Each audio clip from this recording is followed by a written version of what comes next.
자, 반갑습니다. 이번 시간 온라인으로 수업 진행하게 됐습니다. 우리 저번 시간에 폭력이란 무엇인가를 배웠었죠. 자, 폭력은 왜 비도덕적인지, 그리고 피해자는 어떤 인생을 살고 있는지 저번 시간에 영상 수업을 통해서 폭력의 비도덕성에 대해서 배웠습니다. 자, 오늘은 교과서 52페이지를 모두 핍시다. 자, 오늘의 주제, 일상에서 일어나는 폭력의 종류에는 어떤 것들이 있을까라는 주제로 오늘 수업을 진행해 보도록 하겠습니다. 첫 번째 학습 목표, 폭력의 종류를 설명할 수 있다. 종류는 두 가지가 있어요. 자, 두 번째, 다양한 폭력 상황을 민감하게 인식할 수 있다. 자, 우리 우선 생각 열기를 함께 보도록 합시다. 생각 열기에서 첫 번째 상황은요. 네, 신체적인 폭력이 일어나는 상황이죠. 두 번째는 어떤 상황인가요? 어떤 선배가 과제할 때 빼달라고 지금 부탁을 하고 있는 상황이에요. 자, 세 번째, 자신이 취직하려고 했는데 아버지 직업이 무엇인지 물어보는 그런 상황이 될 수 있습니다. 자, 첫 번째 폭력은 어떤 폭력일까요? 네, 바로 직접적인 폭력입니다. 직접적 폭력. 그렇다면 두 번째, 세 번째 상황은 어떤 폭력일까요? 자, 친구들이 갸우뚱갸우뚱 하고 있을 것 같은데, 자, 두 번째, 세 번째 상황이 어떤 폭력의 종류인지 오늘 수업을 통해서 알아보도록 합시다. 자, 폭력의 종류에는요, 자, 폭력이라고 하면 다른 사람에게 직접적으로 피해를 입히는 행동을 떠올린 적이 있다. 하지만 눈에 보이지 않는 폭력의 형태가 있습니다. 첫 번째는 직접적 폭력이에요. 직접적 폭력은 눈에 보이겠죠. 자, 그래서 직접적으로 해를 가하는 것을 말한다. 예를 들어 다른 사람의 신체나 물건에 피해를 입히거나 상대방에게 욕을 하는 경우가 있다.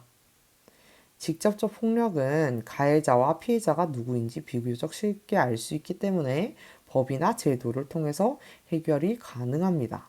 자, 그런데 두 번째, 구조적 폭력이라는 것이 존재해요. 자, 우리가 생각 열기에서 봤던 두 번째, 세 번째 자료가 이 구조적 폭력에 해당됩니다. 구조적 폭력이라는 것은 법이나 제도, 관습 등의 사회 구조에 의해서 사회 구성원들이 해를 입는 것을 말합니다. 자, 예를 들어서 적금 임금을 주고도 지나치게 많은 일을 하는 것이 법으로 허용된 경우에 구조적 폭력이라고 할 수 있는데요. 자, 선생님이 예시를 하나 들어줄게요. 자, 옆에 있는 자료를 하나 봅시다. 자, 이 아이들 몇 살 같아요? 그죠? 한 7살 정도 돼 보여요. 그런데 담배 농장에서 일을 하고 있대요. 자, 이 아이들이 담배 농장에서 일을 하면서 니코틴 중독에 심각하게 걸린다고 합니다. 자, 여러분은 7살 때 유치원 다니고, 자, 엄마에게 사랑을 받으면서 굉장히 자랐을 거예요. 그런데 여기 나라에 사는 이 아이들은 7살 때부터 굉장히 가난하기 때문에 이런 공장에 들어가서 일을 한다고 해요. 자, 이런 아이들은 화학물질에 노출되어 있고 건강이 위협해져서 20살이 되면 굉장히 큰 질병에 많이 걸린다고 합니다. 자, 이런 것들이 법으로 허용되어 있는 사회예요. 그런 것들은 바로 구조적인 폭력이다라고 할 수 있습니다. 자, 그래서 구조적 폭력 속에서 살아가는 피해자들은 자, 가해자가 누구인지 정확히 알지 못해요. 자신을 괴롭히고 자신에게 폭력을 행하는 사람이 누구인지 모른 채 고통을 받게 됩니다. 자, 오늘 그러면 구조적인 폭력과 직접적인 폭력을 직접 한번 이해해보는 시간을 가지도록 하겠습니다. 자, 다음 글을 읽고 물음에 답해 봅시다. 자, 광수라는 친구가 있는데요. 자, 여러분 이 영화 본 적 있나요? 4등? 자, 많은 친구들이 수업 시간에 봤다고 하는 친구들이 있었는데, 자, 한번 읽어봅시다. 광수는 뛰어난 국가 대표 선수였대요. 수영선수. 그런데 광수가 자꾸 불참을 하자 코치가 광수에게 매를 들었어요. 그 당시에는 매를 들어서 때리는 게 성적을 올리기 위한 정당한 훈련의 수단이라고 여겨졌기 때문이에요. 그래서 매를 맞은 광수가 이 선수촌을 뛰쳐나가서 국가대표를 그만두었대요. 세월 이르고 수영 코치가 된 광수는 수영 선수인 준호라는 친구를 제자로 만났는데 준호가 천재적인 재능을 가졌지만 대회만 나가면 4등을 하는 거예요. 그래서 1등을 목표로 광수는 준호를 또 때린 거예요. 자, 폭력을 대물림 시키고 있죠. 폭력이 싫어서 선수촌을 뛰쳐나왔던 광수는 어느새 폭력으로 선수를 기르는 코치가 되었다. 이렇게 준호의 몸에는 멍이 들기 시작했습니다. 그런데 1등을 바라는 엄마가 이를 보고도 못 본 척한 거예요. 드디어 대회에 출전한 준호는 은메달을 목에 걸었어요. 준호의 집에서는 웃음소리가 떠나지 않았다고 하네요. 신이 난 동생이 준호에게 해맑게 질문을 던졌습니다. 형, 예전에는 4등 안 맞아서 4등 했던 거야, 형? 이렇게 집에서 이야기를 한 거예요. 그때 아빠는 처음으로 한 거죠. 준호가 체벌을 받으면서 수영을 한다는 사실을. 그래서 엄마와 이야기를 나눴는데 엄마가 어떻게 말을 했어요? 나는 준호가 몸에 멍이 드는 것보다 4등을 하는 게 더 무서워라면서 눈물을 흘렸대요. 자, 이때 준호는 체벌을 견디지 못하고 수영을 그만두겠다고 말하자 엄마는 노발대발했다고 하네요. 이 나쁜 자식, 내가 무슨 권리로 수영을 그만둬. 자, 이 영화는 1등만 기억하며 경쟁을 부추기는 세상에 이런 질문을 던집니다. 4등이 뭐 나쁜 건가요? 자, 1번을 봅시다. 이 글에서 직접적인 폭력이 나오고 구조적인 폭력이 나오는데, 자, 잠시 동영상을 멈추고 직접적 폭력은 무엇인지 그리고 구조적 폭력에는 무엇이 있는지 한번 적어봅시다. 자, 다들 적었나요? 직접적인 폭력에는 무엇이 있을까요? 광수가 매를 든다. 그리고 준호에게 처벌을 한다.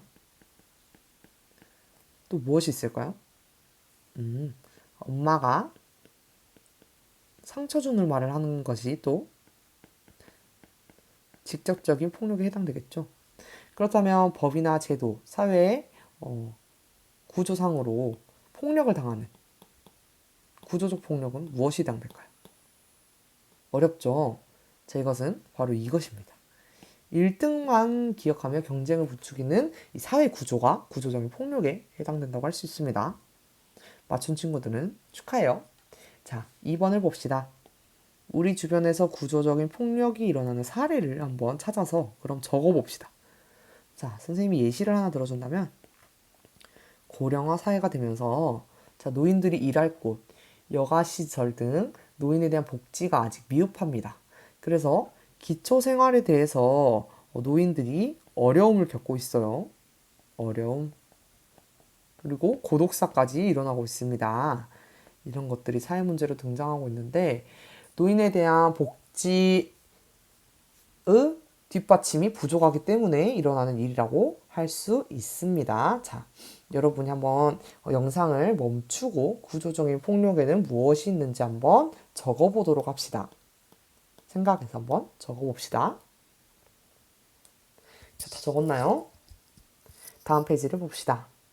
자, 그렇다면 이 일상 속에서는 어떤 폭력이 일어날까? 선생님과 함께 봐봅시다.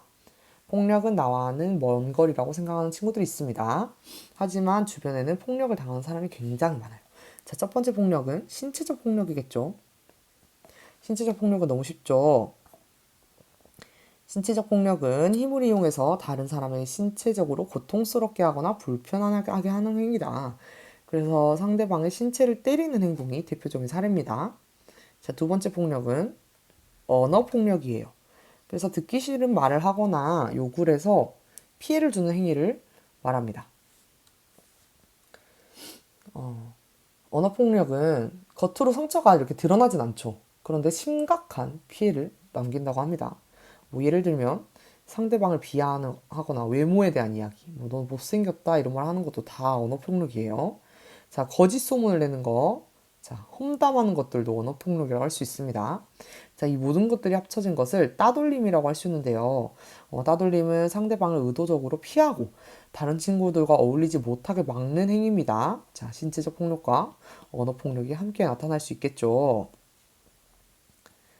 자, 그리고 금품 갈취, 뭐 이런 폭력, 사이버 폭력, 이런 것들도 폭력의 우리 일상에서 나타나는 폭력에 해당된다고 할 수 있습니다.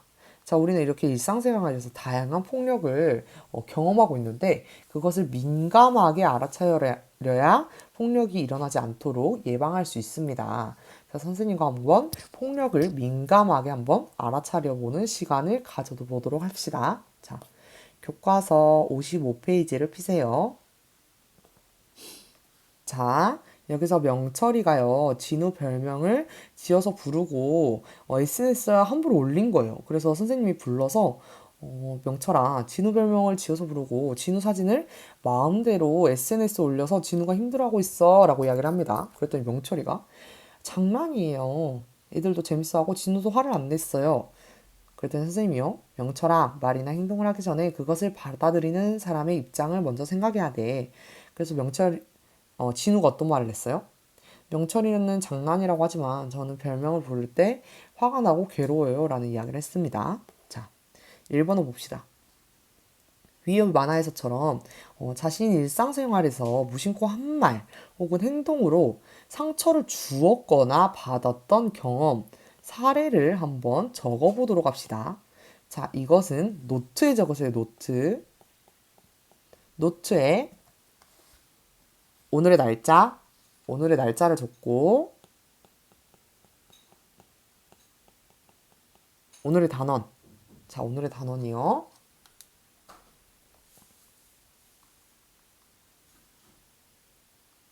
오늘의 단원이 3단원 폭력의 문제. 다시 2번. 그 다음에 첫 번째 문제. 이 문제를 적으세요. 그리고 그 아래 자, 자신의 경험을 한번 적어보도록 합시다. 이렇게. 자, 시작. 자, 다 적었나요? 다 적었으면 2번을 봅시다. 자, 위 만화와 이를 바탕으로 폭력을 예방하기 위해서 그럼 우린 어떤 자세를 지녀야 하는지 노트에 또 한번 적어봅시다. 노트에 한번 적어보도록 합시다. 자, 다 적었습니까? 네, 좋습니다. 선생님이 마지막 시간에 이 노트를 걷어서 유인물처럼 확인을 하도록 할 테니 꼭 노트에 이것을 적으세요. 아시겠죠? 네. 자, 오늘 이렇게 폭력의 종류 2가지 배웠죠. 직접적 폭력, 구조적 폭력, 그리고 일상에서 일어나는 다양한 폭력 상황을 활동과 이야기를 통해서 민감하게 인식해보는 시간을 가졌습니다. 자, 우리 다음 시간에 만나도록 해요. 수고하셨습니다.